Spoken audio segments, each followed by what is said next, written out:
Welcome to this episode of Safe Home Podcast for struggling teens and their families finding their healing path. I am Joseph Nakao, a teen struggling with substance use, suicidal ideation, depression, and anxiety. And I'm Beth Syverson, Joey's mom, and I'm walking beside him while I work on my own personal growth and healing. Please note that this episode contains some swear words and mentions drug use and suicide attempts and may not be appropriate for sensitive listeners or younger children. So if you've been listening to the last several podcasts, you might notice that Joey's here with us today. So yay. Hi, Joey. We're zooming in so we can see each other, and he's at his dad's. And but we've been staying in touch, and we gave everybody a little update with the relapse episodes a couple of weeks ago. But do you want to just let us know how you're doing now, Joey? I'm doing okay, I guess. Life is not easy. Not like anything in my life, but mentally, it's like I've been struggling with depression and anxiety, substance use still. Yeah, it's just been, I kind of went back into my old paradigm, kind of spiraling down into a dark abyss of like not good behavior. Yeah. And it kind of culminated right before your birthday, right? That your birthday was really stressful. And then after your birthday, you sort of turned a corner. Yeah. But not, what I'm seeing from you is that you want to feel better, but you're not taking the actions to do so yet. Yeah, exactly. So that saboteur is really strong, right? Anything else you want to say about how you're doing? I guess that I still love the podcast. I always think about it. I really want to be on here more, contribute more, because it actually helps me. And I really appreciate all the and listeners listening and taking the time to just listen to us and take in all the information that we have to say. Mm-hmm. Can you tell a little bit more about how it's helping you? Well, it's taking me out of myself. I have a tendency of not liking to help myself over others. So by making this podcast, I'm helping other people, I hope. And it seems like that is a really good outlet for me rather than focusing on myself. Yeah, because right now, the way you're feeling right now, you don't give a shit about yourself. Yeah. Right. And so why would you want to be nice to yourself? Why would you want to help yourself? Hopefully that will shift as you keep working on things. And I hope you don't always feel like that, for sure. But being able to help other people really motivates you. It always has, huh?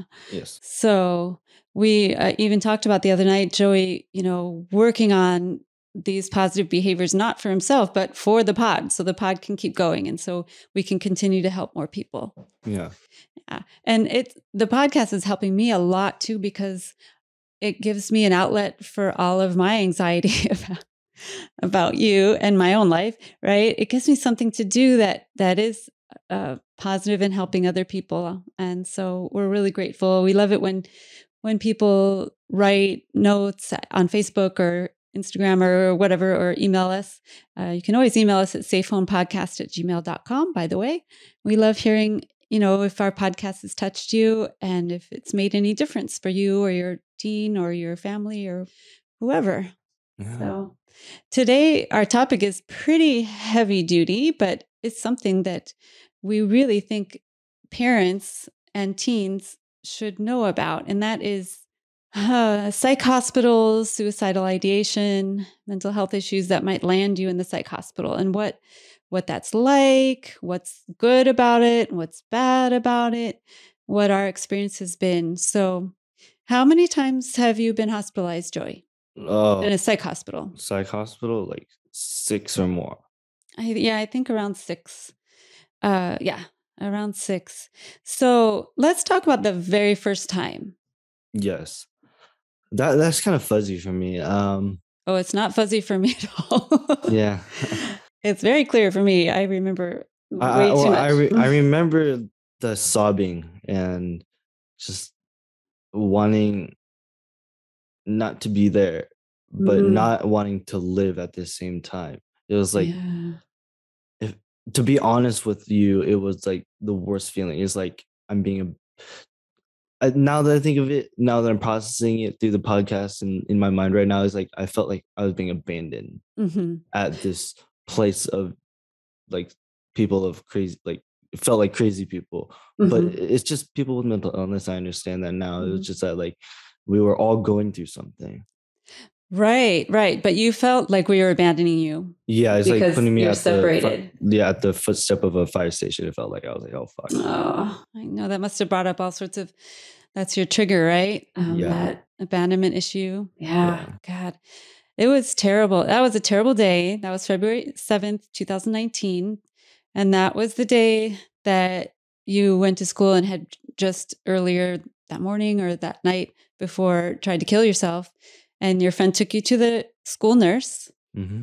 and they said, You can't stay at the school. You need to go get help. And so they called your dad and we took you to the ER. Yeah. I ran down and took you to the ER. And then, do you remember that going to the ER? That was actually very vivid. I remember when my friend took me, and I remember sitting in the office, just like talking to all those like not office, but like that psychological area, like the like psych area, The counseling people? counseling area, and then they're like, yeah, I think I was telling them about how I just felt, and I was like, yeah, this is not good. It was super dark. I was like, I just remember scaring myself of how much darkness was coming out of my mouth. Yeah, yeah. Yeah, I'm sure it scared you. It scared the hell out of me. I'm sure it scared everyone at school, and I'm sure it scared your friend. But thank God your friends took you. Yeah. Would you have gone? You wouldn't have gone by yourself. No, I wouldn't have. I told my friend that like, hey man, like I told him what happened last night, and then like he was like, yo, let's go. Like, Yeah. I think I told him what happened, but I just like I think I hinted to what happened, and then I was like, yo, can we go to the office? Can you walk me to the office? And then like Mm. he was like, yeah, of course. And I will always remember that friend. Well, then do you want to share what you tried? You know, your suicide attempt the night before. Do you want to talk about that Yeah, a little bit? yeah. Disclaimer. But it was trying to hang myself. I I think I've explained this in other podcasts where I go to a point of pain and then I have to stop. So I don't jump off a high like point to break my neck. I just go to suffocate myself. And I now that I think of it, I actually had this I don't know what it's called, but like where you get high from like Yeah, that's a real thing. so. Yeah, that's a thing for sure. And it's very dangerous. Yeah. Yeah. Okay. So you did that the night before. And that wasn't the first time, I don't think. No, I You've had done that several attempted like times. 3 or 4 times before. Yeah. Okay. So that time you asked for help. And okay. So then I ran down there. Oh, God, that was a terrible phone call from your dad. And then running down there, that was like the longest half-hour drive of my life. It was terrible. I was like, oh my God, I don't know what's going on. You were at your dad's house and just, he didn't really know what to do. And so I think I put you in the car and ran you to the ER and your dad followed. Mhm. But you get in pretty quick at the ER when you're suicidal, just FYI. Yeah, no. They take you pretty quick. That and heart issues, they'll take you quickly. Mhm. If you're bleeding, whatever. But if you say you're going to kill yourself, they take you in. And then they put you in a little fishbowl in the ER and put a security guard right outside the door watching you 24/7. That was actually the best point. You like that? Oh, good. If I were to stay in the hospital, I would have preferred that over the psych hospital. Oh, if you would have just been in a regular hospital with a security guard, that would have been all you needed? And that would have been perfect. No, because like I had family, I had a security guard, I had doctors, I had the right people around.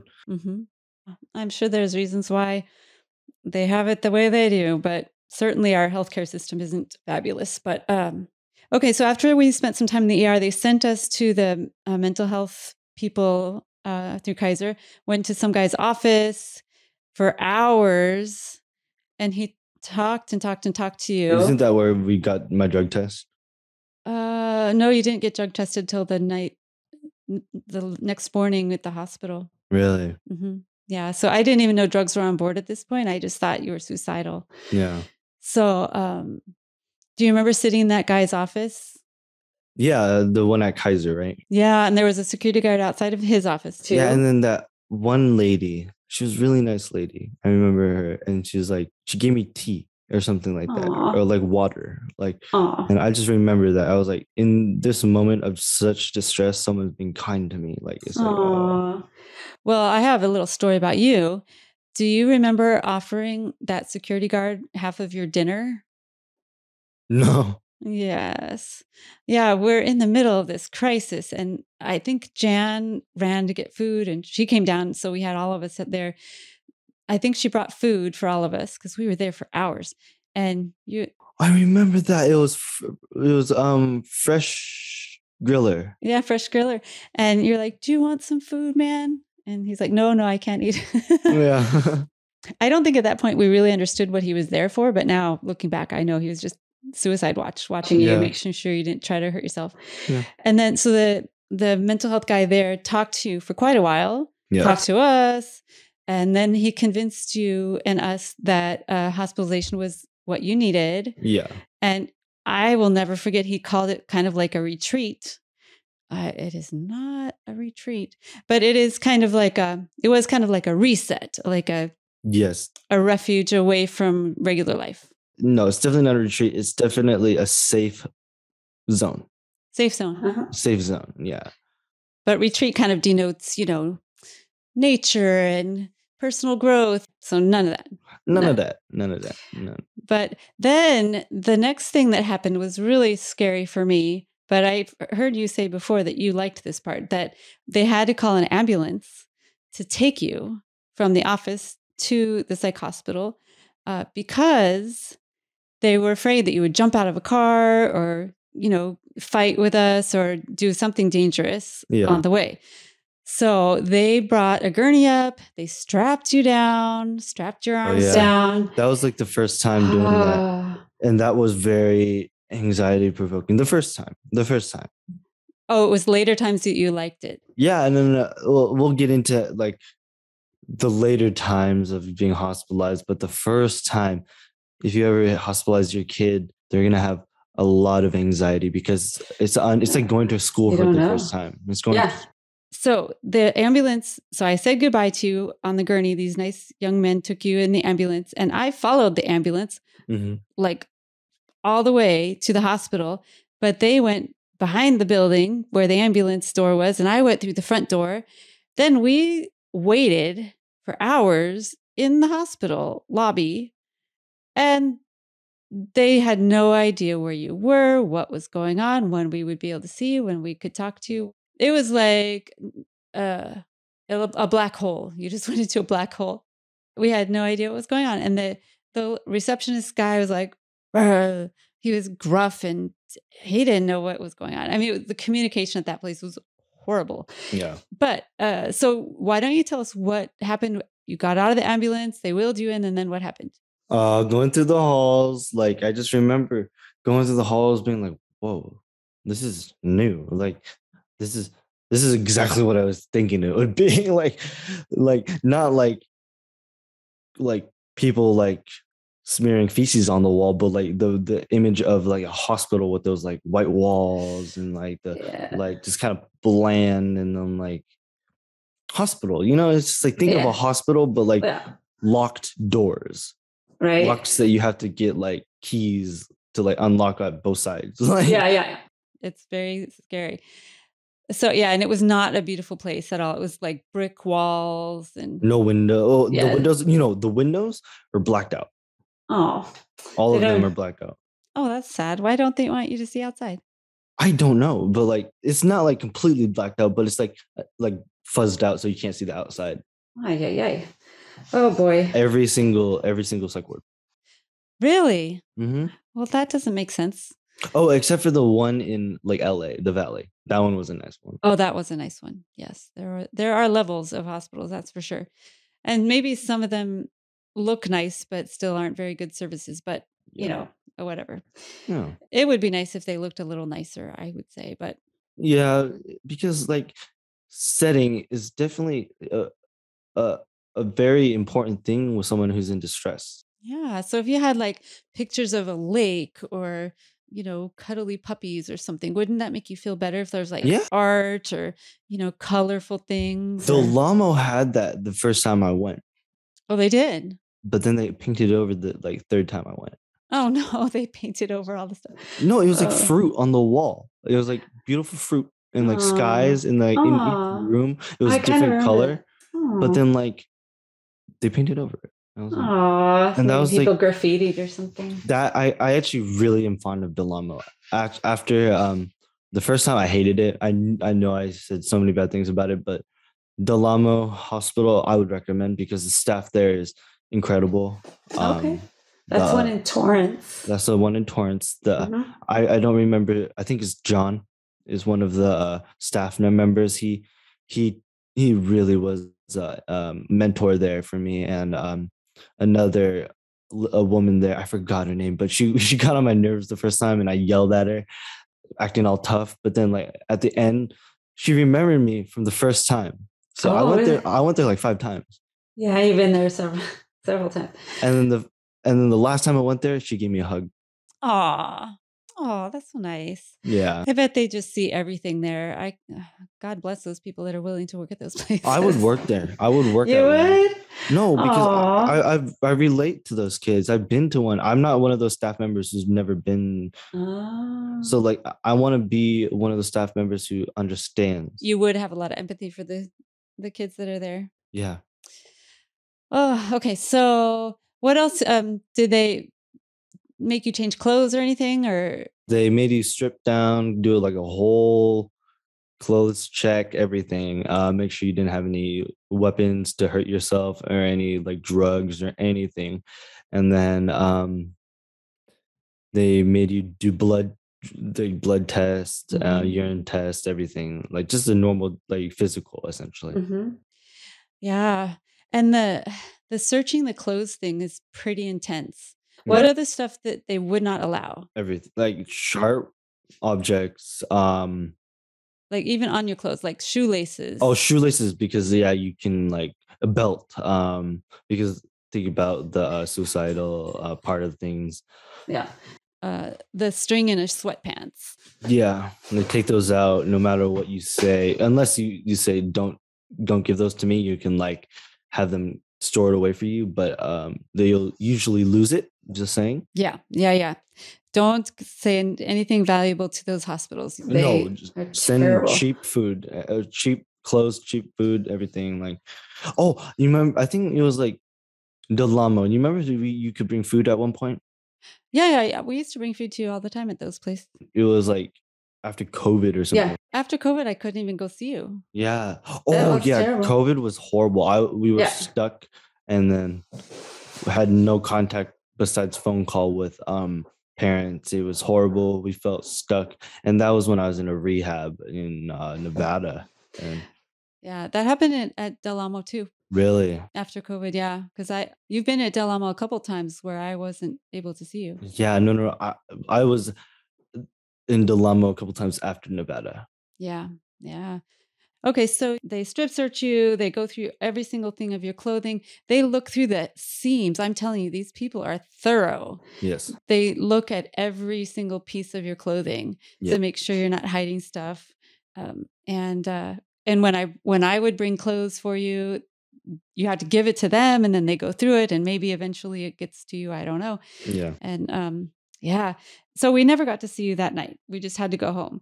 Yeah. And we're like, oh, I don't know what's going on. It was so terrible for us to just leave you there. I bet you couldn't sleep that night. Oh, it was terrible. I mean, that was like the worst day of my life.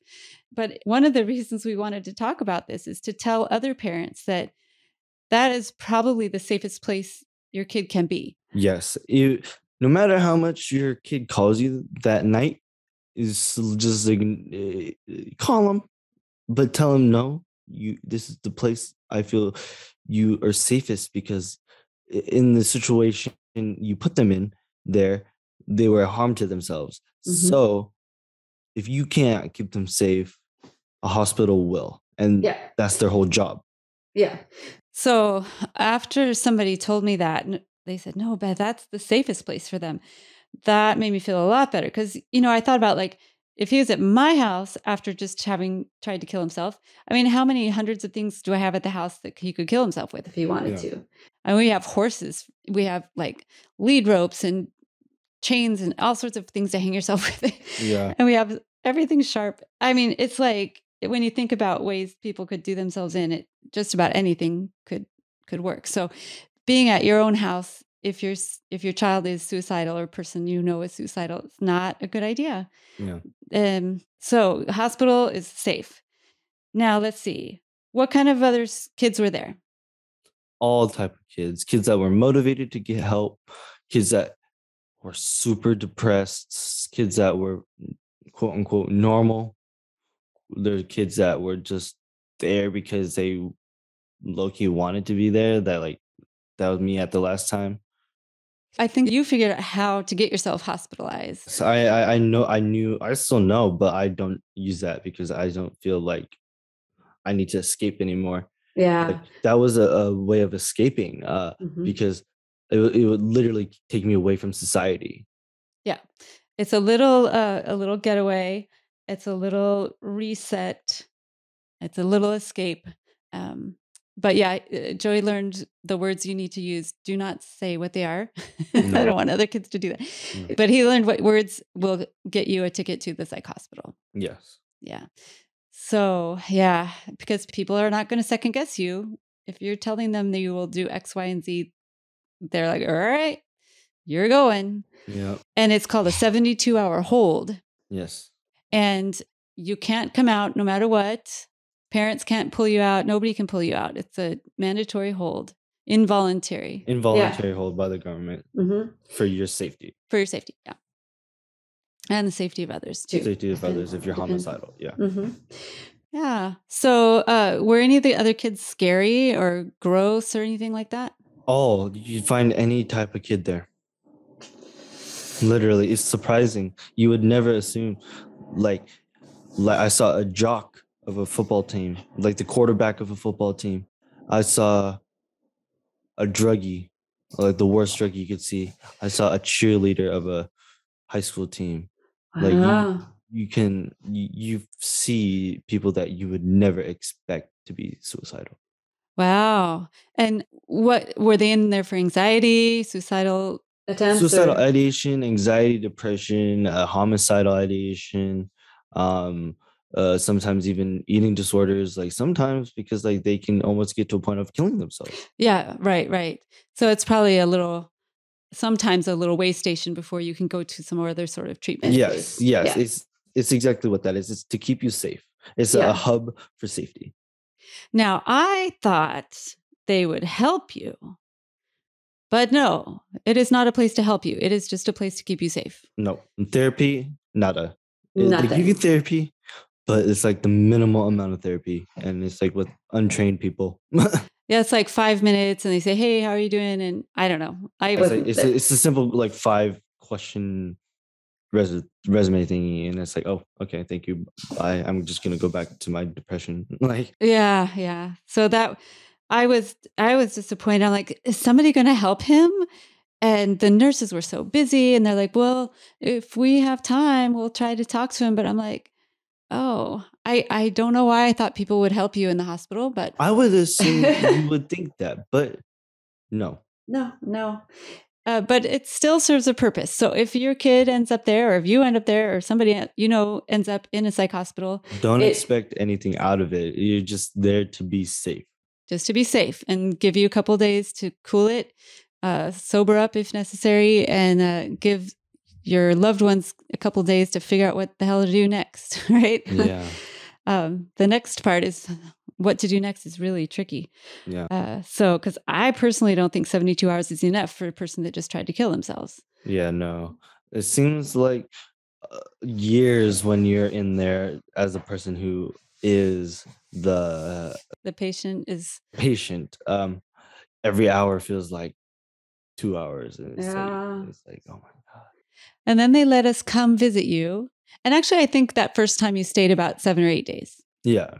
You stayed longer than 72 hours for sure that first time. Yeah. And we were able to visit you every day. They make the visiting hours like at 3:00 in the afternoon. Yeah, it was perfect, right? Who, like, what working person can do that? Well, we did. One of us always went to visit you. Often Yes, a all three of us. rotation, essentially. Yeah.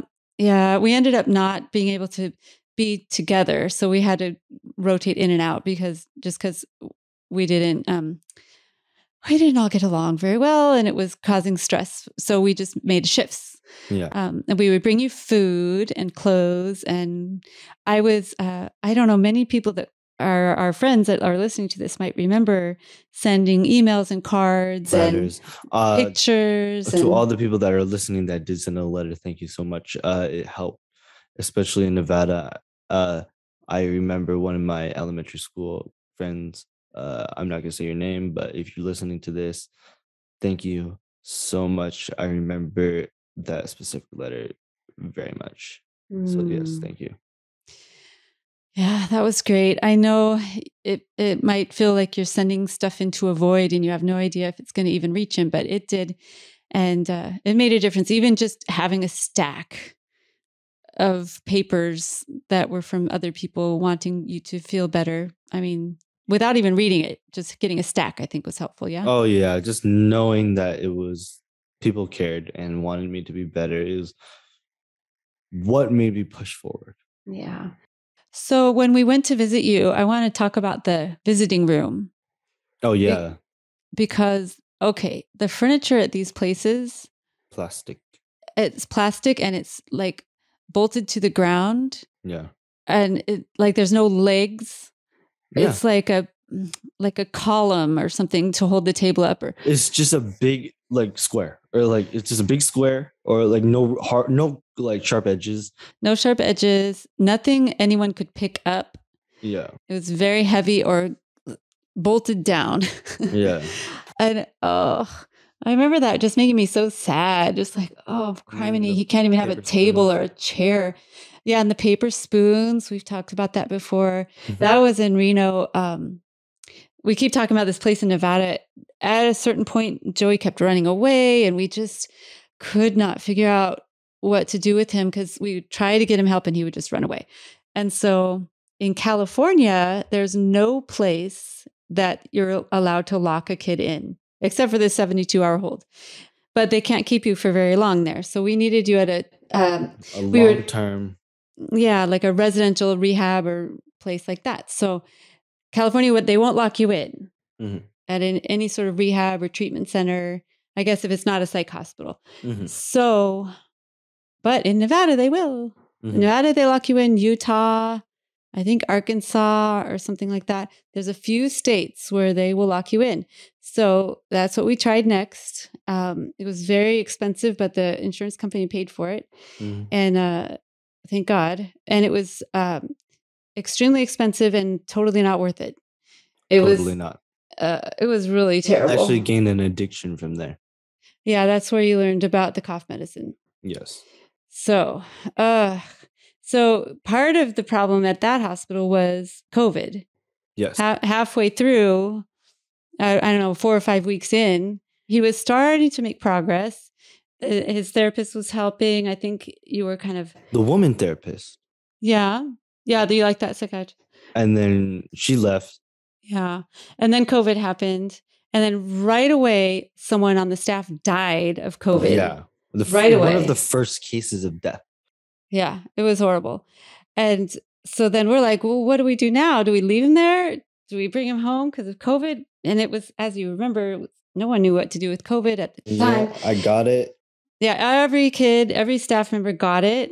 And luckily for Joey, it wasn't very serious for him. But I'm sure it was scary knowing someone just died of it. And we were all like saying, yo, this is our ticket out. This is a miracle. Like we said, like we were like saying, oh, God is actually listening to us. Like how did you think you'd get out? Just because COVID would have. Yeah, COVID would have like shut the hospital down. Oh, yeah. I thought that they would send you home, but I called the guy at Kaiser and he said, no, mental health. He needs to be there for his mental health. So COVID or not COVID, he needs to stay there. I was like, okay. But what happened was the staff all Zoomed in, except for a couple of nurses or whatever that had to be on hand. Yeah. And even that was short staffed because no one wanted to work in a place where someone just died. So there was very little supervision, very little therapy happening. And what was happening was on Zoom. So any of your groups that were happening or activities, nothing. It was low-key fun at the end for me. I bet it was fun. It was like Lord of the Flies. But no, it actually, at the end, it was better than the beginning. Just because you were loose and could do whatever you wanted? No, because remember what happened was the beginning was horrible. There was no like structure. Uh-huh. And then we all came to our senses. Oh, you mean the kids put the structure? Yeah. Yeah, tell us about that. Well, because we saw that we weren't getting treated and we wanted to be fair, and we understood that our parents are paying for this, or not all of our parents are paying for this, but maybe like we want to get the most out of this if we're going to be here for a month, right? We all figured that out. And we were like, okay, we're going to make a democracy. And then we did that, and it flipped the whole entire hospital around. We got snacks more, we got treats, we got not TVs, but iPads. We got privileges because of what we were doing. And that shows you, if you work with the staff, work for yourself, and work towards a better life, things will happen better for you. And that's just manifestation. And I just believe in that. Yeah. So you guys coordinated yourselves, you elected leaders, you organized, and then you were less chaotic, less violent, you were all working together. Completely less violent. There was no fights at all. The first day, there was a fight. The first day you were there? Yeah. Yeah, first day I remember. I was like, yep, I want to get out of here right now. Yeah, it was pretty scary. Yeah, and he'd tell me that kids are fighting. You fought at a certain point. Yeah. Because, it changes people, Mom. I know. It's I would never compare it to prison, but like it's like something like prison where like you're not in society anymore. You're kind of like a wild animal in a cage. Yeah, and the problem is you got however many troubled teens all stuck in one place. I mean, that is a recipe for disaster right there. Yeah. It's like because you all teach each other and you all act out your behaviors that you're still trying to figure out. Exactly. And so it's not very good. And there at that particular place, it was just so understaffed and just chaotic. That was really, really tough. It's unfortunate, but it could have been better. I know it could have been better with the staff they had and how much it worked out in the end. Yeah, because you guys switched it up. Well, that was pretty cool that you did that. Yeah. And then Kaiser said, okay, that's enough.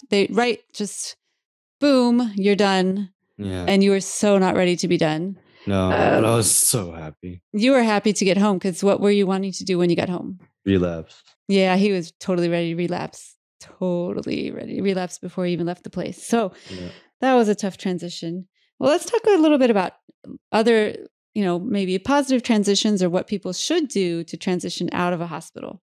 Okay. So transitioning out of a hospital, you should go definitely into IOP or PHP. So IOP is in intensive outpatient program. And then PHP is partial hospitalization program. Uh-huh.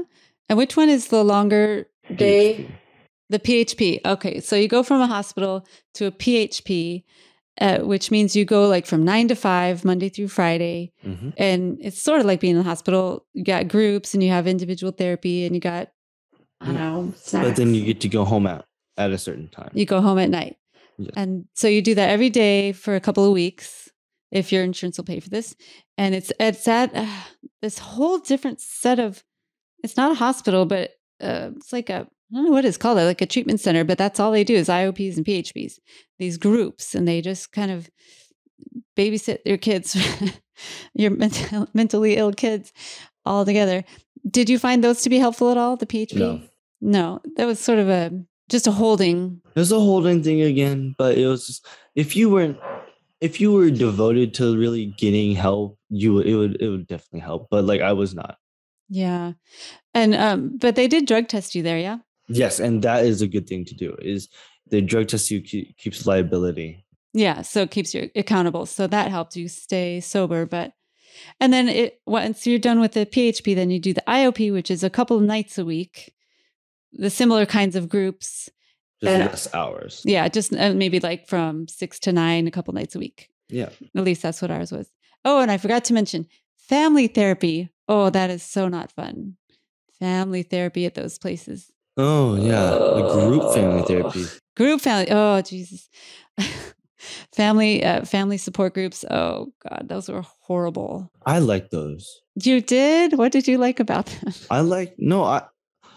To be honest with you, I enjoyed those because I get to learn from all the families, and then I also get to tell them about our stories. And I love it when it was really raw and like really got us all families just to open up about our like true emotions. And I think that's really good because you can do that at home, right? Easy. Well, not maybe easy, but like easier than in front of a bunch of random families. Yeah, that was the tricky part. And sometimes, we feel like we got thrown under the bus, and sometimes just hearing these other kids' stories, like, oh, it was pretty overwhelming. And then being there with your dad, it's just always a struggle. So those were not very fun for me, but I'm glad that you enjoyed them. Yeah. It was very eye-opening, though, to hear these other kids and what they struggled with. And a lot of times you look at them and you're like, huh, what are they doing here? Yeah, no, literally. I'm sure they looked at Joey like, what are you doing here? You look normal, but God, these kids, they can look normal on the outside, but they're struggling on the inside. Yeah. Mm-hmm. Struggling bad. A few of the kids you can tell, like, they look like gang members or like, seriously depressed kids. Tough kids, really depressed. But a lot of the kids just look like kids you'd see walking through high school. Yeah. So thank you for listening. And I hope you learned a little something that you can store away just in case anyone you know ever has to go to a psych hospital. That there are a lot of good things about it. And, our health system is not super great. So there's some really bad things about it. But main thing we wanted to let you know is that it's a safe place. Yeah, it's a safe place for someone who is in danger to themselves or others. Yeah. That's the summary. And so if you just need to sometimes go there. Yes, and it's okay. It's there for a reason. Yeah. So anyway, but we want to remind you to keep in touch with us on social media. Find us anywhere social media exists at Safe Home Podcast. You can also subscribe to us on YouTube if that's easier for you, or any of your podcast apps. And we are on Patreon if you would like to help us financially with a small monthly donation, patreon.com/safehome.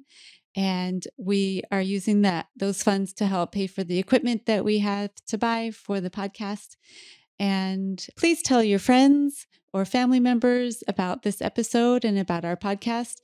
If you know anyone with struggling teens or preteens who aren't struggling yet, but who might be heading that way, go ahead and share this with them. That's our goal and our dream, our desire is to help a lot of other families. So share away, and we really appreciate all your support.